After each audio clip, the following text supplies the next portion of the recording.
In the West African country of Ghana, urban areas and dirt roads were kept clean with brooms made locally. Wives and servants used these brooms to clean homes in order to sweep away evil spirits and past wrongs. Over time, brooms were waved over the heads of marrying couples to ward off spirits. Originally, the broom was jumped over by a couple to symbolize their commitment to their household. The man jumping the broom represented him being the head of his household, and as for the woman, jumping the broom symbolized her overall commitment to her house. Jumping the broom eventually declined in Ghana, but survived in America because of slaves. It just really represents a new beginning for a couple. You have the traditional kiss when they announce you husband and wife, but that jump is your first step together into your new life together. It's just a representation of Black love from the beginning of time. Is how we, started our lives together once we got married. What goes into making a broom? It's really just usually decorated based on the couple's wedding colors and their decor. The few times I've decorated a broom, I just tied matching ribbon to the handle and added like fresh orchids to the top part of the broom. It's a very simple process. Sometimes there are people that sell those online completely done up with rhinestones and crystals and ribbon, and you can order it from Etsy or something like that. So again, it's just dependent on the couple's taste or style.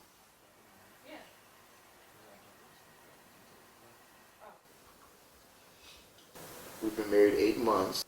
And we got married March 15th, 2018. My name is Satoda. And this is my husband, Eddie. Woo. Yeah. And we are the Langfords. We got married. When did we get married? March 25th, 2016. So if you jump in the broom, it's about sweeping away, right? When sweeping away like that clean past, slate, sweeping away your past. It's like you sleep away you being a single person, and you jump over into this new life of husband and wife. There is definitely some importance to bringing in those old traditions into your wedding, but it's definitely based on the bride and the groom.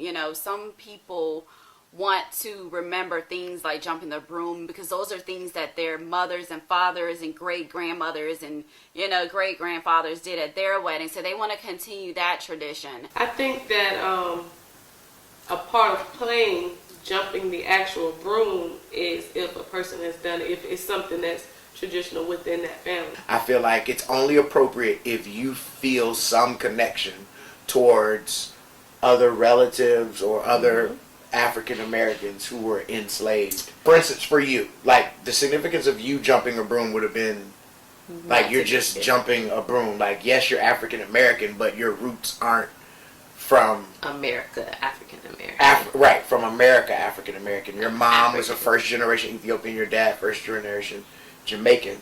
So none of your ancestors would have jumped a broom ever, But my family, on the other hand, goes back to Detroit, which goes back to Tennessee, which goes back to sharecropping in Tennessee, and which before that were slaves. Even though it's a jumping into a new beginning, a lot of newer modern couples don't like the idea or the tradition from where it stems from, and it being slavery. My interpretation was that I felt like they jumped the broom because they couldn't use other rituals that they wanted to use back home in Africa. Like they were forced into jumping the broom, almost like chitterlings or pig feet. Like, we've grown to love that, but it was because it was leftovers. Right. So we've used our essence and our optimism, to turn it into a tradition. But in reality, it's the scraps from the master's table. Okay, we probably do about close to 40 weddings a year, maybe. That may be pushing it. And out of those, we probably see couples jump in the broom maybe 2 to 3 times. I actually DJ weddings, and I've been to, I'll say, like a good 10 weddings. I don't think I've seen I feel like one person may have jumped the broom. I'll say one. I'll say one. Just because I feel like I have a memory of it. But I don't know if it comes from But it definitely wasn't like the center of attention. Hey, we're jumping the broom. Because, you know, back in slavery times, that was like Kiss the Bride. When I hear about it, it hasn't been any weddings that I've seen. It's only been from research and things that I've heard of. None that I've seen.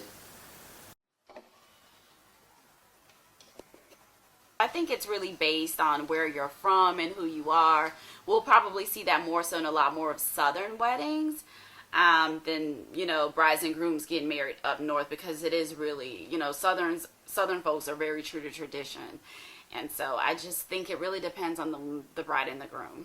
We're getting further and further away from slavery now, to where, you know, that tradition, it's a little harder to keep doing, especially if you're not getting married. You know, compared to other traditions like recipes and songs, where you're cooking and singing. You know, things like that, I think are still alive and well. I think the weddings where they do jump the broom, you have that little extra moment of excitement. We did not jump the broom. We did not jump the broom. We did not jump the broom. But it's not so much of a difference between just a kiss and a kissing and jumping the broom. When I got married, it didn't come up for some reason. We just didn't think about it, but I'm also Episcopalian, and so our weddings are very traditional. And so, you know, what you do really has to be according to the church's tradition. And not saying that wouldn't have been accepted, I just didn't think of that aspect of my wedding myself. And I wish I would have. I'm first generation American. My family is all immigrants. My father's family is Jamaican. My mom's family is Ethiopian. So it just wasn't a part of our culture, like the Ethiopian culture or the Jamaican culture, to jump the broom. And Jamaican, the only real tradition is that you have to have curry go. And we had curry go, yeah, right? we had curry go. As far as what it meant, we still did that. We just didn't do the tradition of jumping the broom, the actual broom. So that whole symbolism of, you know, you coming together as one is still there. We're still doing a tribute saying we've thrown away our past lives as individuals and are now moving into a life of, you know, as one. I wasn't an advocate for it. I wasn't opposed to it as Eddie really wanted to, but for me it wasn't even like a consideration, honestly. We get it, but maybe it just seemed really old-fashioned. Once African Americans were able to use wedding rings to symbolize their union, the tradition of jumping the broom began to die. And I've studied slavery and our culture. And I think I put a little bit of thought into whether to jump the broom or not. And I think it boiled down to, do I want to perpetuate the memories of slavery? I felt like I was continuing something negative. And I mean, my understanding is the same. I definitely understand its significance in history, and I think we may have talked about it, like, hey, do we want to do it? And we had just decided not to. I mean, we didn't think about doing it, but I guess we looked it up or something. Yeah. Like, we must have had a conversation about it. But yeah, we decided not to do it. It wasn't really like on the table. The stigma was that the only way to show a union between slaves was to jump over a broom. Why should the tradition live on when it represents a hard time for black people?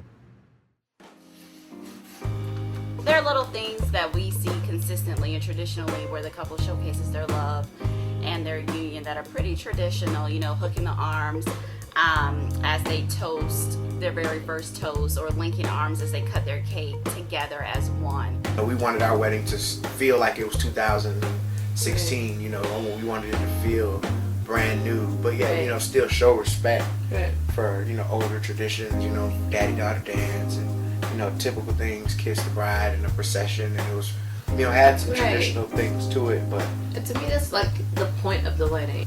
First dance, father-daughter dance. You got flower girls, had a Bible boy. We had Bell Girl. We had the honorable mention table for anybody who had passed away that couldn't come, like our grandparents and elders. Put a spin on weddings. Like, you don't have to stick to old traditions. In more modern weddings, couples are tying the knot by blending of the sands or even perhaps a family unity candle. There are so many different ways to showcase your union throughout your wedding and reception. Just little things, you know, the unity ceremony portion of the wedding where both sides bind their families together. We did a unity candle, one for me, one for Eddie, one for our parents individually, and then Harris, which is Eddie's daughter, my stepdaughter, did one as well. And that we lit it together to signify our union as a new family. I definitely wanted to make sure that we did some sort of like unifying celebration at our ceremony, and I think out of the options we had, the unity candle one just really fit our family. Even for kids, it was symbolic to show like we're all on the same team from this day forth. At our wedding, we did a different type of tribute. We did a unity cross at the wedding. It comes with 3 pegs and then 2 pieces. So you have an outside frame that's like a straight cross. It represents the groom, the strong provider, you know, the masculine portion of it. And then on the inside, it's like this intricate design. It represents the bride, and that's the creative side, you know, the nurturing, all of that part. Put them together, and there's 3 pegs that symbolize, you know, the Holy Trinity. Put them together with God in the midst. The bride and the groom come together as one. It all comes together into one very nice cross. So it was a tribute for everybody coming together. I looked at jumping the broom as, you know, we're free now and we're able to do whatever tradition we want to do. So don't just restrict us to having to use household goods, you know, in our celebrate to demonstrate our love. People are being more creative about things. Like, they're still doing a tribute, but it might not be, you know, jumping the broom.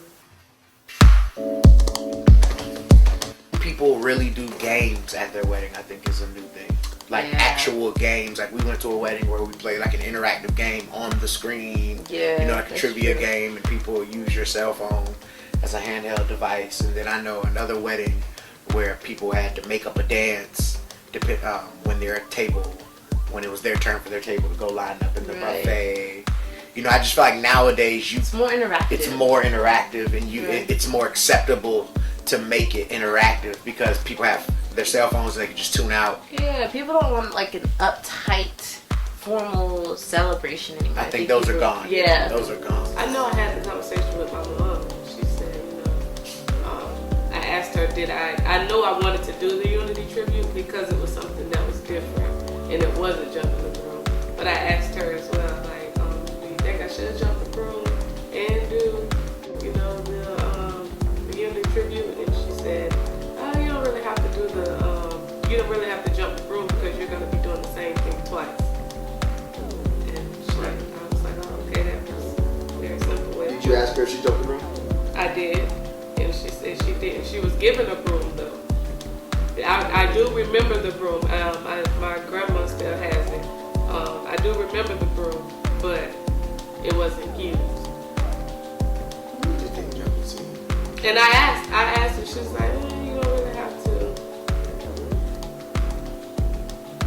But she didn't give us the broom yet. That broom's supposed to come on down. There is a broom. There is a broom. Surviving the transatlantic slave trade and American slavery, despite its decrease in popularity, jumping the broom is forever etched in the culture of African diaspora.